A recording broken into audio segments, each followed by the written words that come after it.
Okay. Hi, good. Can you hear me? I can't hear you. Hold on. Um, yeah, I cannot hear you.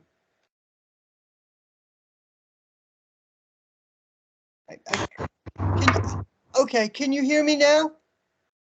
Yeah, I hear you now. Can you hear me? Okay, I can hear you. Yes, very good. Great, great. Okay, well, Second. cool, cool. It's Now talk. it should be recording. It says it recording on your end. Good. It should be recording. Okay. Okay. Yeah, got it. Cool. Okay, great. And should be recording. So stop. Hmm? Okay, great. Now, how you are in American? You're from Idaho, and you're living in St. Petersburg. Yeah, just give me just 1 second because it's Nope. talking really super loud, Okay, no and I think problem. and I think it's because the Skype volume is up, so I need to figure out how to Okay, turn it sure, off. sure. Your Skype is so weird. Yeah, I let's use just it, go but default. Oh, yeah. that's better. Okay, Okay, cool. Got it. great. Okay, everything good. I Yeah, can hear you. Okay. Okay, cool. So, thanks for agreeing to be interviewed. So you're an American. You're from Idaho, as far as I understand. I am. Yeah, and you're living in St. Petersburg, Russia.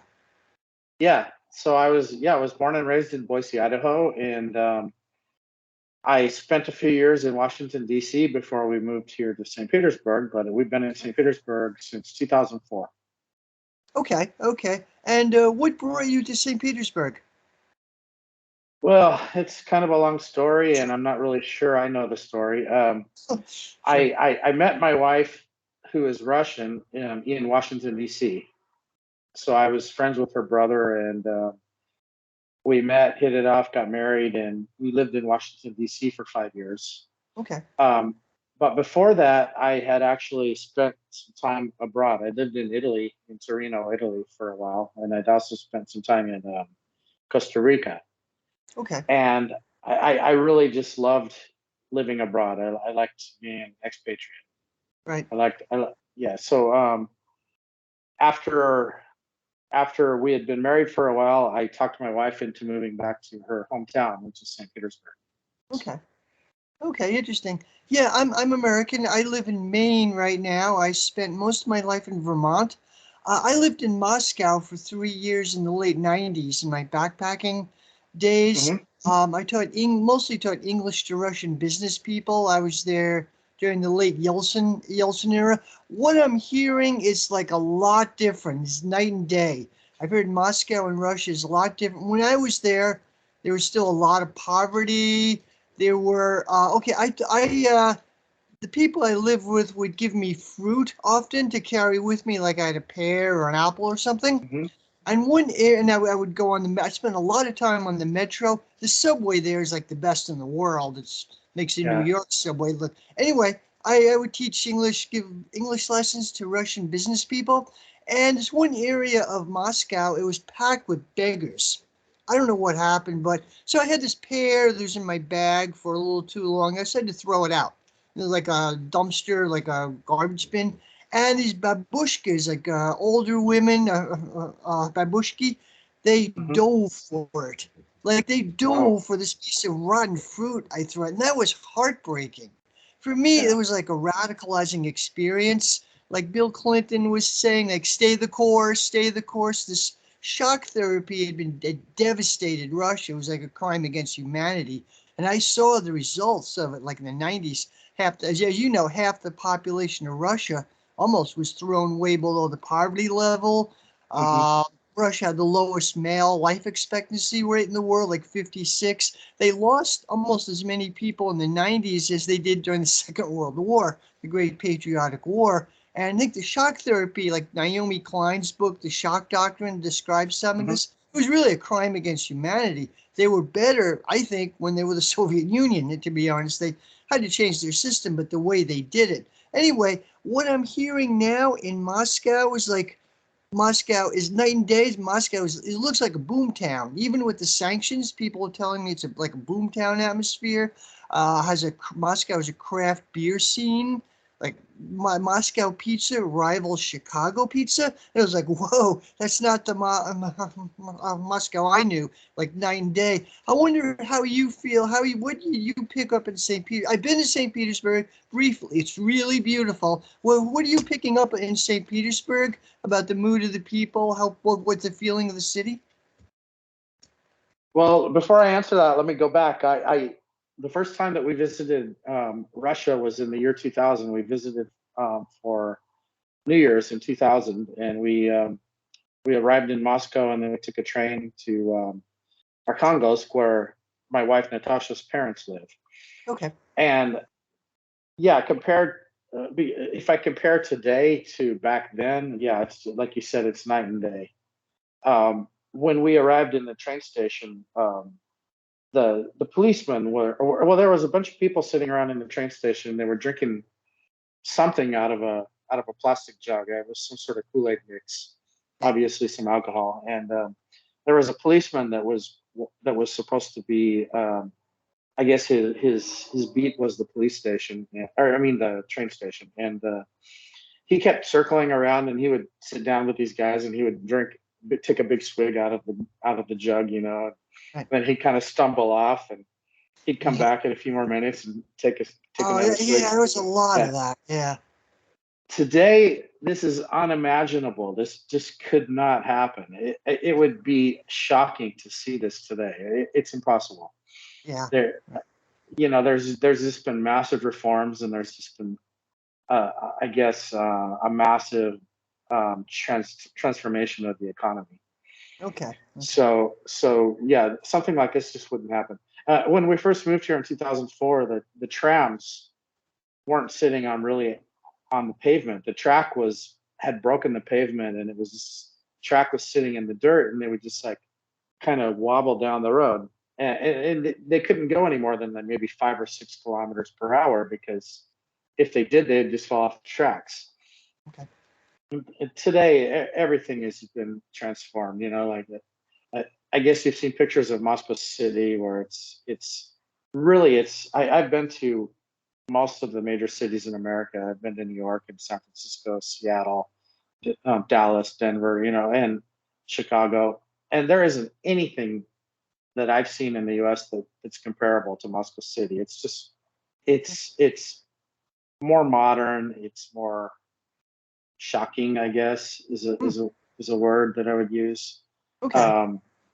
Yeah, it's today. It's a completely different atmosphere and a completely different country than it was even in 2004. So as far as like the mood of St. Petersburg, um, I don't think there's been any kind of mood change since the war in Ukraine started, and since all of the sanctions began. I mean, I think people, when they think about the sanctions, they laugh about it a little bit. They're like, sanctions, what sanctions?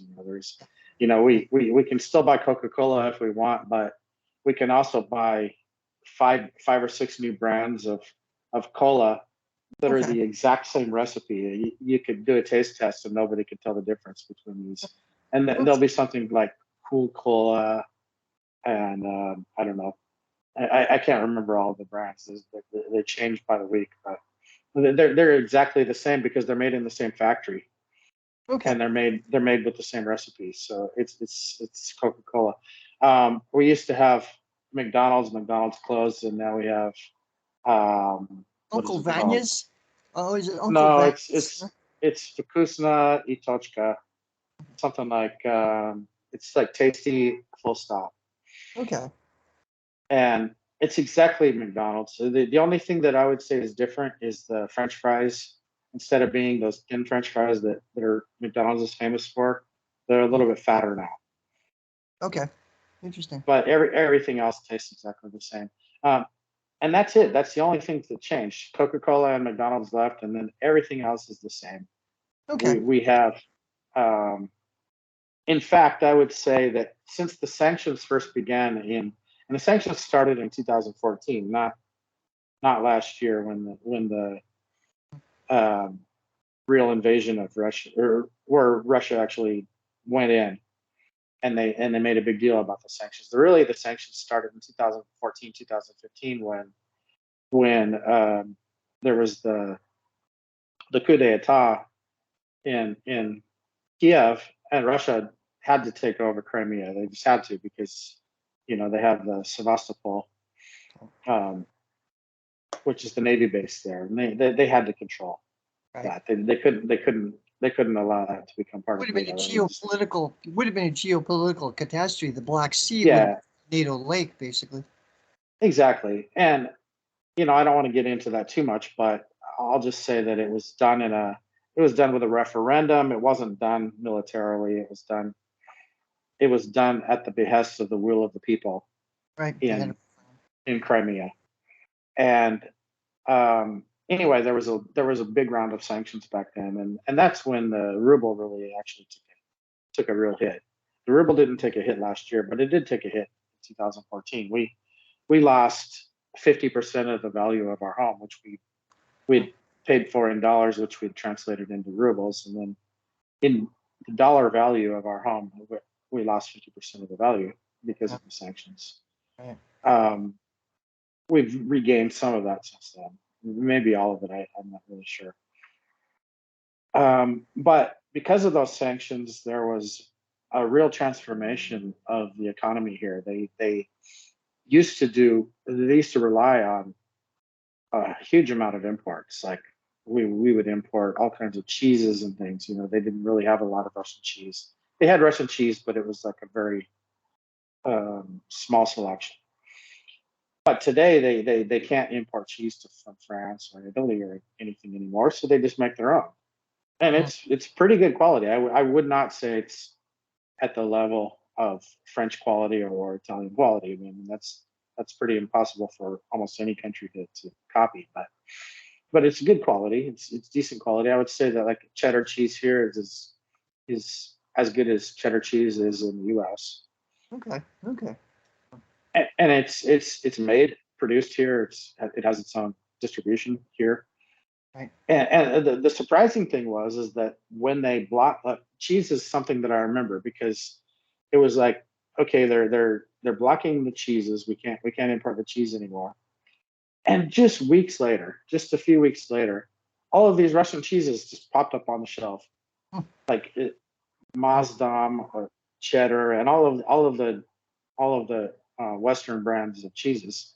They all just became available, but they were Russian made, Russian produced cheeses here on the shelves, and it took weeks. It was shocking how quickly they transformed all this. But they did this with everything that they were importing before. They just all of a sudden figured out how to make it themselves, and so they became almost completely independent of any kind of need for imports. Okay. And that's with almost everything. And they're even working with computer chips technology now. They don't import every chip, but they do import a great deal of chips. Certainly, their military chips. They create themselves, so they don't need to import them. Right. The stories in the U.S. media that the Russians are having to take chips out of washing machines. Washing machines, sure. Yeah, I hear that nonsense. Yeah, that's interesting. So they had to become more economically self-reliant. So the sanctions kind of helped them in a way, wean them away from the West. Absolutely, they help them. Yeah, and in fact, Russians used to joke about it. They used to say, you can't get us to do anything unless you make us do something. And then when you put our back against the wall, then we're at our best. And it's true. It's really Russians. I guess one of the observations that I can make as an American about the Russian character is that they always find a way. They can anything that needs to get done, they just find a way to do it. So. Okay. So there's much more government, state involvement in the economy than there was before 2014. That they renationalized more industries, as I understand. I can't give you any specifics, but I do know that there's like 4 banks that are national banks. Okay. I don't think those were nationalized as a result of the sanctions, but like Sberbank, VTB, Gazprom Bank, and forget there's one other. Okay. I don't remember. Yeah. Interesting. Interesting. Yeah, somebody said like according to the IMF, 70% of Russia's GDP comes from the state sector. Like it's huge. Um, Probably, probably that's true. okay. Um, how do Russian people feel about Americans and Westerners? Do they blame us for what's happening, the sanctions, or how do they feel towards? I would say they have mixed feelings towards Okay. individuals. They don't have any kind of animosity at all. Um, in fact, when they find out that I'm an American, it's always interesting for them. It's always a big conversation. And they always Yeah. want to start, and they always want to learn more about it, talk to Right. me about it, and tell me about relatives that they know in America, and things like Okay. that. But then but if you sit down and have a conversation with them about it, they'll say, you know, we don't want to have bad feelings about the West, and we understand this idea of how bigotry works. Is you know, it's painting with a broad brush, and we don't want to do that. Right. But we feel something, you know, we feel like they're attacking us. They don't like us, and you know, and we don't want to say that they're all the same because we know that they're not. But at the same time, you know, what their governments are doing, it's making us angry. And when we see that a lot of them are supporting their governments and their actions against us, we don't know what to do with that. You know, we don't want to feel bad about them. We don't want to be angry with them, but you know, it's like, you know, we're really mixed, and that's kind of how they'll talk about it Right. that way. That's interesting. Yeah, there are insane levels of Russophobia in the West, like Dostoevsky and Tchaikovsky are canceled, and Russian And athletes are banned. It's like, it's not it's not reversed. They don't have this Westernophobia. Definitely not. okay, okay, okay. It's interesting. That's interesting. Now, how do people feel about the Ukraine war? Is there a lot of support for it? I think at the beginning there was some opposition, but Mhm. that kind of, my understanding, kind of dwindled. There was a horrific video, it's on Telegram, of Ukrainian Nazis torturing and killing Russian prisoners of Sure. war, and that did a lot to galvanize opinion for the war. How do average people feel about the situation? It, it's really going to depend on who you talk to. If you Okay. talk to people from the older generation, it's almost across the board. They're in support of special operations, and Okay. they're in support of the Russian government. If you talk to younger people, especially in St. Petersburg or Moscow, and Moscow especially, you're going to find more of a mixed feeling. Okay. Um, my nephew, for example, he's 31 years old, I think, and he graduated from Moscow State University, and he is in support of the special operations. Okay. He understands why Russia did what it did and why it had to do it. But every single friend that he graduated with is against it, Hmm. and he doesn't know what to do with that. He feels isolated from his friends Right. because every single one of his friends that graduated from Moscow University, Moscow State, and I don't know if you know, but Moscow State, it would be like an equivalent to Harvard or Yale or something Right. in the U.S. So MDU. Right. yeah, Right. so yeah, so it depends. It depends on where they went to university at. Depends on their age, and there's a lot of younger people. I mean, who are patriotic, but I would say it's much more divided at the younger Okay. generation. That's interesting. What I've heard when they had a few months ago, or I guess back in what I think it was January, February, they had the partial mobilization of 300,000 people. Hmm. Some people tried to leave Russia. There was some Sure. opposition. It was all over CNN, like 200,000 people Hmm. tried to leave. Ironically, they couldn't leave because of the sanctions. I think Russian people on short notice can just go to like Armenia and Turkey. So, but these people who tried to leave, they were not at risk. Like they were not, the Yeah. mobilization only was getting people who had already served in the military. And there is a liberal layer in some of the cities, especially Moscow, who doesn't like Putin, who don't like Hmm. more Western oriented. But I've heard that's balanced off in the countryside where there's a wave of patriotism and Russian nationalism and there's heavy support for the war. Have you found any difference with people in the countryside? Well, since I live in the city, I don't know that many from the countryside. The people that I do know, like my wife's family, in our Congress region, yeah, they definitely are patriotic and in support of special operation. We knew some people who did try to run, and they went to Georgia and Okay. such. I don't know that it was 200,000. Maybe it was, but Maybe it's less. it Yeah. seems it seems large. Yeah, it seems like it might be a bloated number. But Okay. there was a certain amount of people who left, and I was kind of laughing at them at the time. I guess that's why I was laughing while you were talking, because I mean, like you said, they had no risk of being Yeah. called up. They weren't. Um, Yeah. They haven't yeah, served. they weren't on the military list, so they just weren't going to Yeah. have to go. I think some of them left as part of a ploy to make it look like Mm-hmm. Russia's having trouble with their Mobilization. military call up, you know. So Right.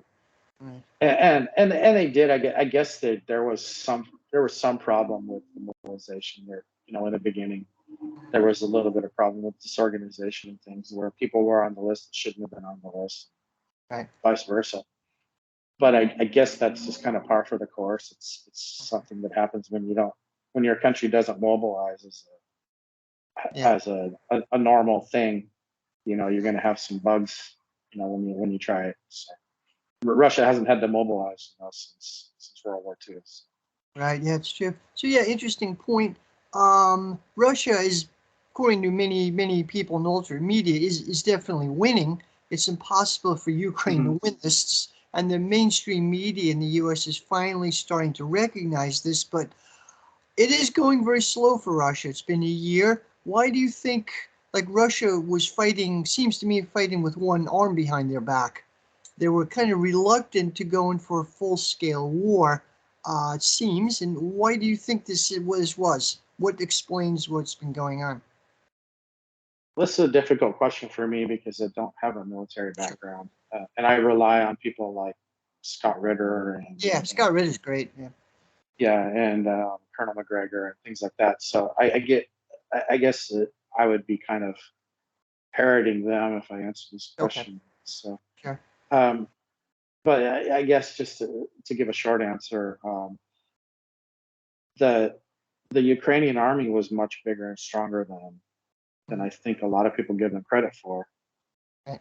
and they were dug in, you know, and the Russian military also has not wanted to cause, you know, any kind of damage Right.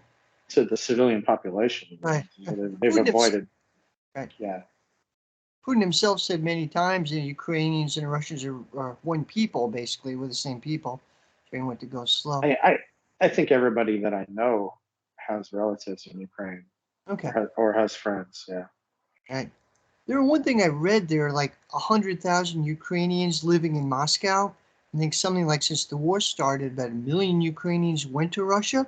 I'm not sure Mhm. if they were Russian Ukrainians or ethnic Ukrainian speaking, or if it matters. But there, have you met many? Have you met Ukrainian people living in Russia? In the past, sure. I haven't met any new ones that were living in Ukraine before the special military operation, and then moved here since. Okay, But yeah, sure. Over the years, I've met sure.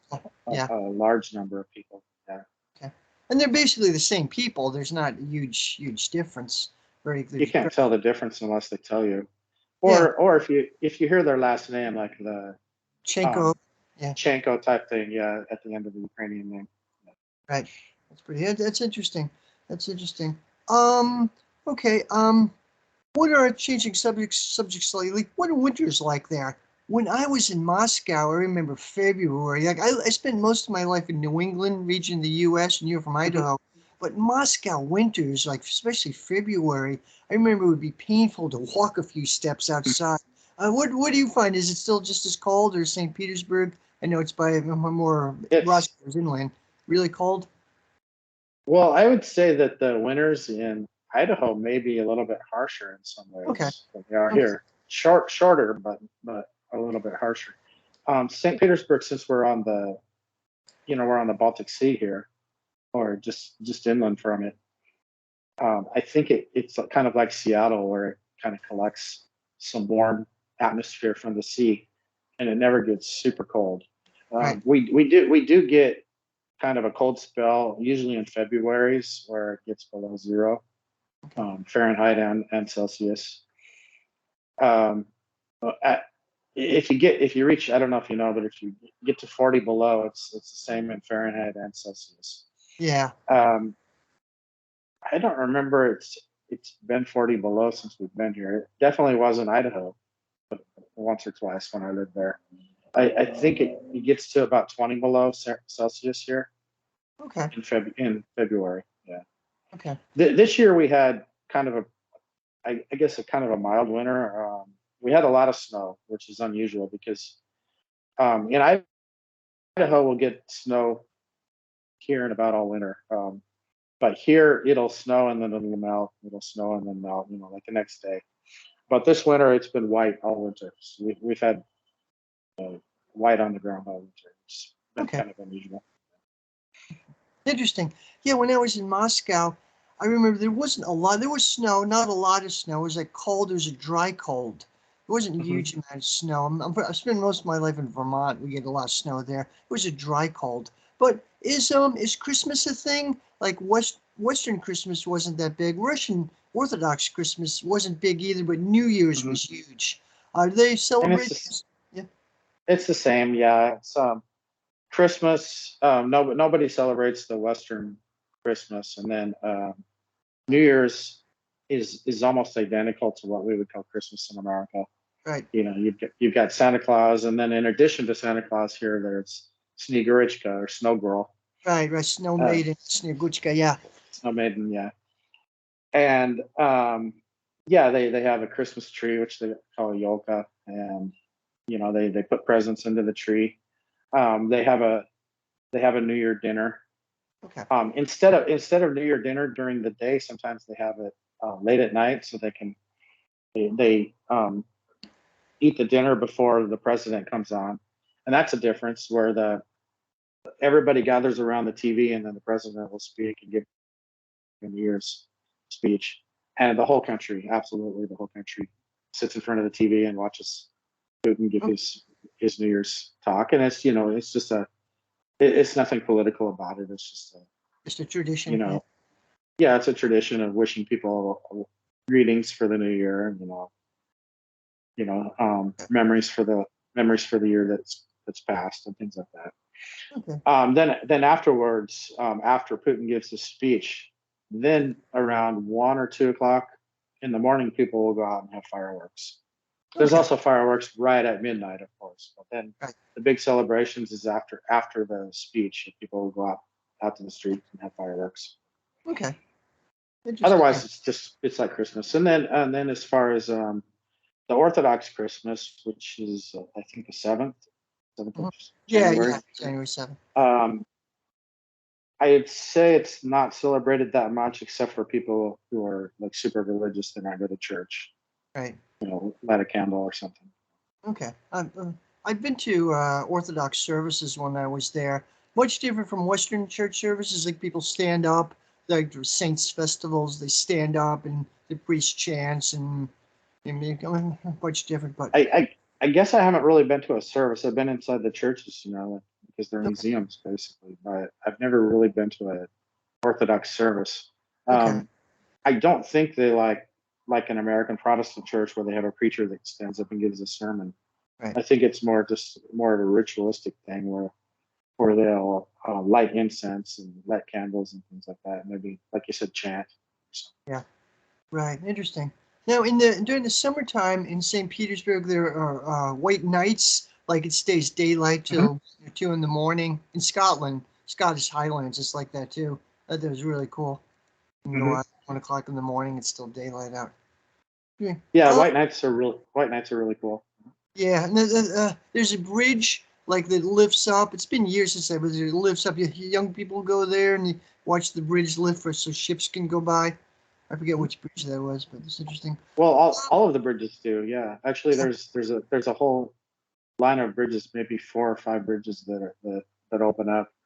And in fact, one of the interesting things to do during white nights is they'll have a ferry or like a small boat that will go on a ride out to the Bay of Finland do a circle, and then it'll come back. And so you're actually going out while the sun is setting, and you're returning as the sun is rising, and it's over a period of about 2 hours. Okay, cool. Yeah, I've heard about that. Cool, cool, interesting.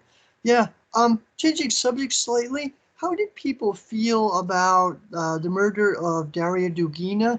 I think Dugin was probably more famous in the West than he was in Russia. I got the impression he was actually kind of a marginal figure, but the media in the US made him up into some sinister mastermind behind Putin. How do people feel about Dugin? Do they know about him? Is he a thing, or what do you think's been going on with that? I guess most people are aware of him, especially since his daughter was killed. Yeah. Um, I don't know. I've never really talked to anybody about him. Okay. So yeah, I don't know anybody who's like a big follower. It doesn't mean that they're not. It's just I've never encountered anybody who was like talkative about it. Right. Yeah, I don't know. I guess people are aware of his existence. I don't know that he's a big, huge figure. Not that big. Yeah. I just don't know. Yeah. Okay. Okay. Now, have you found talking to people, is Putin fairly popular, or do people feel neutral, or is support for him, or? Yeah, it's kind of the same thing as, do you support the special operation? If you support Putin, you support the special operation. Right. So with the older generation, absolutely, he's very popular. Mhm. With the younger generation, I would say with the kids, the ones that haven't gone to university yet, they probably they're probably fans. Their parents are, they are. Right. It's the university students and recently graduated students. You'll find it more of a mix. Now, of the number of liberals, even though the number of liberals in Moscow and St. Petersburg are large, I wouldn't say they make up more than 5% of the population. Okay. They're like a vocal. Yeah. They're a vocal 5%, but they're still they're very much a minority. Not okay. So Interesting. Not a huge. yeah, so when you see these polls that say 83% are in favor of Putin, it's accurate. I would say that if you walked out into the street and you did your own personal poll, you'd find something similar to that. Yeah, that's interesting. How do people feel about Navalny? I mean, with the Oscars in Hollywood about a few weeks ago, there was a movie Mhm. made about him. I think he's again probably more popular in the West than he is in Russia. Do people? How do people feel about Navalny, or do they even know about him? Well, I would say before he went to Germany, before this poisoning type of scam, I would call it, Yeah. people were indifferent to him. Okay. And afterwards, people really disliked the guy. He made a statement after he was brought back and he was arrested. He wasn't arrested because he's a dissident. He was arrested because he's a common criminal. He was working as an accountant or a CFO for a French cosmetics company with his brother, and they embezzled £1 million or a Okay. million euros. And they were both put on trial. The brother was sent to prison, and Navalny, because he was a political figure, he was given kind of a kid gloves type treatment. They didn't want to make him into a martyr, so they decided, okay, we're going to give him a suspended sentence instead of sentencing him for embezzlement, which he was convicted of. He was given a suspended sentence. Okay. So when he went to Germany, he broke his parole. Mhm. He violated his parole, and so any country where you violate your parole, you're gonna end up, and you have a suspended sentence, you're gonna end up serving your time. That's what he was arrested for. He was arrested as a parole violator. And so anyway, after he was arrested, he was given some media coverage, and he decided to make an ass of himself in his media coverage and said he talked about the World War II veterans, and he called them metal puppets because they have all the medals on them. Yeah. So he called them Putin's metal puppets. That wouldn't go over too well in Russia. It did not go over well. People did not like that at all, because people very, very much respect the veterans, especially Yeah. World War II veterans. It's a deeply emotional thing in Russia. Yeah. Yeah, and then since this reporter was killed, I think it was a week ago or 2 weeks ago now, I forget, here in St. Petersburg. Right. The Navalny campaign manager decided to cheer this on as if it was a good thing. Mm. It was an act of terrorism against a reporter, and he decided to say, we need more of this. And so this is just deepened people's dislike for Navalny. People really dislike the guy. Even his former followers, I think he's lost most of them. He does not have support here in Russia at all. It's interesting. Wow. There were the rallies a couple years ago, like liberals supported him a couple years ago. 15-year-olds. They were 15-year-olds. I've seen them with my friends in the center. They grab these 15-year-olds from TikTok. Okay. They get them to go block a metro or something. If you block the metro, you're going to get arrested. Right. Sure. So they do something that's obnoxious, that's going to get them arrested, like blocking metros or blocking streets. They get arrested, and then they say, "Look, it's political persecution." Right. That's interesting. Yeah, I forget. I think it was around 2008 or so. There were the Magnitsky sanctions in the U.S. imposed on Russia, supposedly at the behest of this American businessman William Browder, Sure. grandson of Earl Browder, Communist Party leader, and apparently he was arrested for some. It appears he was a crook, pretty corrupt figure. He was. He was, yeah. But the U.S. media made him into a martyr and made him into a good guy, but interesting. Familiar, there's this group, Pussy Riot. Are they, how do people feel, a punk rock group, which liberals like? How do people in Russia feel about that, or do they have a following, or is that just... Well, if they're a liberal, then they buy into the liberal propaganda, and they say, look at these poor girls, they were persecuted, they were so terrible.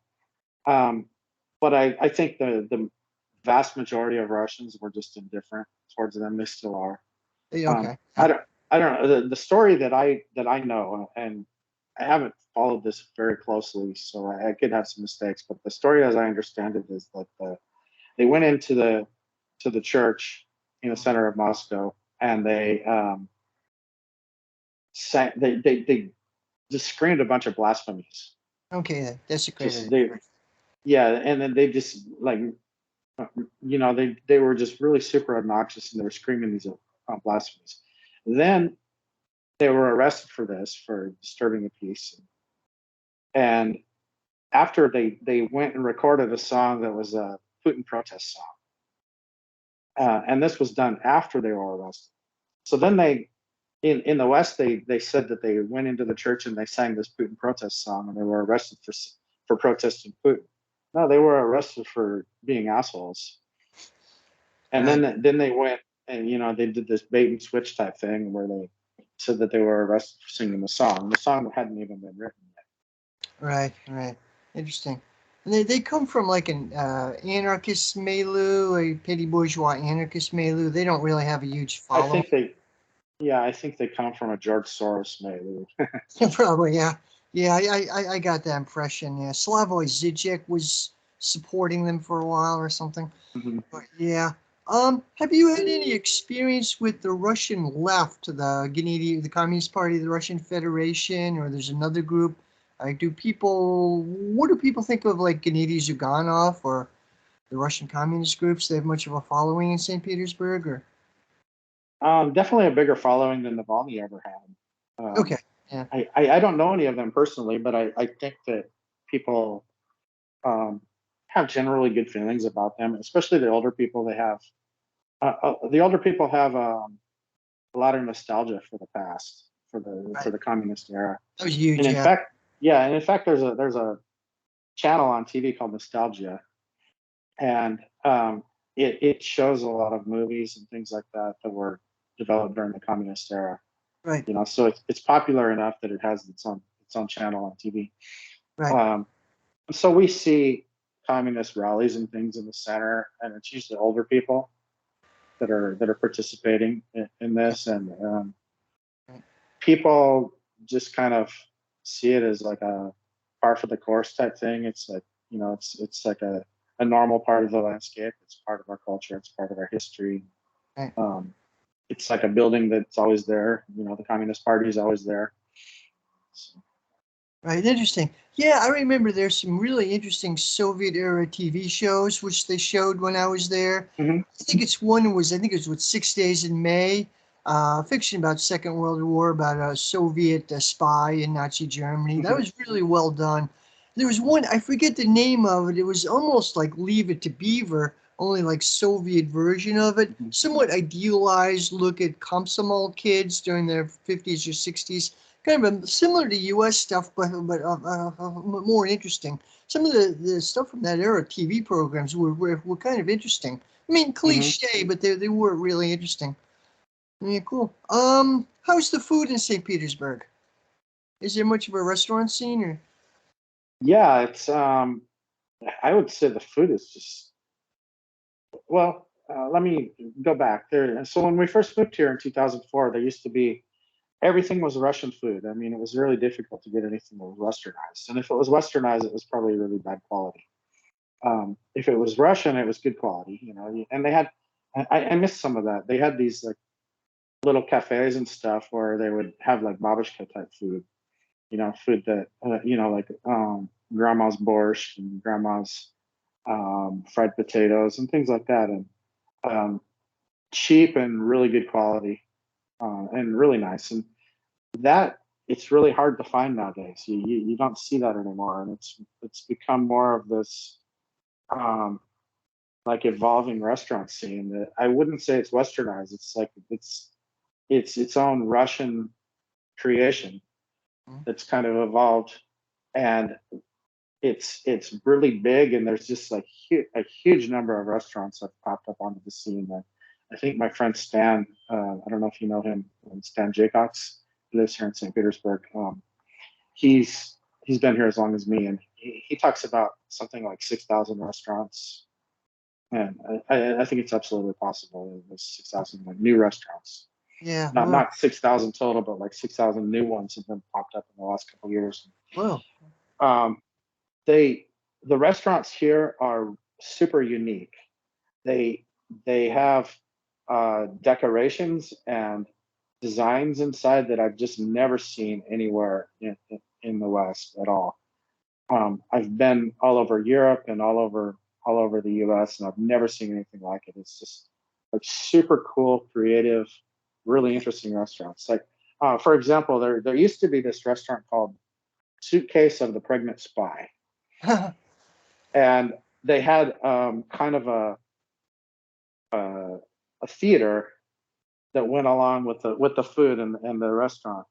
So they would have a woman who was dressed up like she was this old World War II type spy from let's say Eastern Germany, and she was pregnant, and so they would have an auction for the baby, the spy's baby, and they would um, people in the restaurant would um, bid kopecks, and you know kopecks they're like worth less than a penny, right. so they were bidding kopecks for us. So it was just kind of a joke. So Okay. whoever bid the most kopecks, you know, they would win whatever she was keeping under her dress. And like sometimes it would be a pineapple, sometimes it would be like a teddy bear or something, and you would win that. And that would be, but inside the restaurant they had like a chamber of horrors where there was this room that looked like it was like an old Baria um, chamber of torture. And so they had all these torture devices and stuff in there, you know. Like Okay. none of them were active, of course. Yeah. Since then, like we have a restaurant in our neighborhood now called Makrama, and they have ceilings that are wow, let's say like 130 feet tall ceilings, just like huge tall ceilings Okay. with massive ferns and massive flower pots and stuff Sounds coming cool. from the ceilings. Yeah. Just really gorgeously decorated, big huge lanterns and a massive bar, a Mhm. bar that they have to get up on the ladder to get the alcohol that's up on the top, you know. And it's just like really cool and decorated really cool. And the quality of the food, it's as good as anything that I've eaten in Europe in some of the best restaurants in Europe, or as good as the best restaurants in, let's say, Soho in New York, Okay. Wow. That's or interesting. or DuPont Circle in DC. Yeah. Yeah. as good as that. Well, interesting. Do they have like outdoor cafes like they do in Hmm. parts of Europe, like Belgium and Netherlands? Like parts of Belgium, Brussels, there's gazillions of outdoor cafes. Yeah, in the summertime, of course not in the winter, but in the Yeah. summertime, yeah, they open up and they um, clear the sidewalk and they make like a cafe area for them up front. A lot of Okay. restaurants have started to build things up on the roofs, the rooftops, and you